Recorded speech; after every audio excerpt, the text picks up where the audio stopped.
How much damage did Edwin Snowden cause this nation? Huge, just unbelievable. I mean, it goes beyond embarrassment. Everybody knows that everybody spies on everybody. I mean, everybody as a professional intelligence organization knows it, but you don't say it. I mean, it's just one of those things. You're supposed to be doing your job of knowing what's going on, and I would maybe give you the Iraq War as an example of what happens when you screw the system up. I think Saddam Hussein figured out that we knew that he was bluffing and that we would only go so far.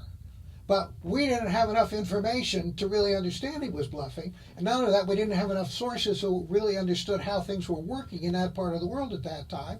And so we ended up miscalculating, he ended up miscalculating, and we ended up having to go to Iraq. And people say, well, that was a terrible mistake.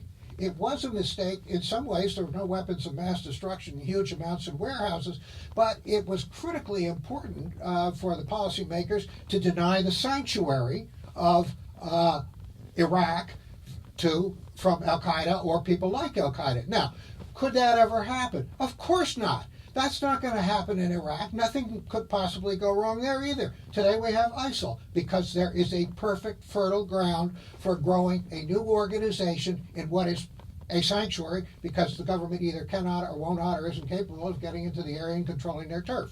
So these kinds of things were not seen with a lot of clarity back in the days of the original 9/11. And, it's true. We just didn't have a lot of Arab speakers or Arab or any dialect, Persian. You pick your dialect. These people are hard to find. And I myself, was supposed to know something about this. I ended up after 9/11, when the dust settled a little bit, taking an immersion course.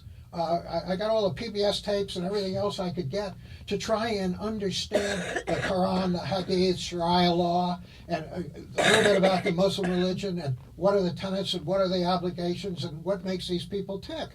And I found that when I was trying to talk to other people, nobody seemed to know a whole lot more, with the exception of 5 or 6 very influential people in those days, Bernard Lewis and people like that. Who said, we've been telling you should pay attention. They were right. We should have been paying attention. So we weren't paying our attention. And I would say that the hallmarks of my time, since my time in Congress in '94, and now that's gotten to be on more than 20 years, were underpreparedness, indecision, and over-politicization. And we have all 3 of those things today in a large number, and they are damaging us very, very badly. But that in a nutshell. So don't blame George. Okay, so George talks in terms like slam dunk. That's George. George was a very popular, had the respect of the people in the agency. I mean, he led it. If there's anything in George's background that's suspicious to me, he was a Senate staffer. And that really raises a red flag with me, but that's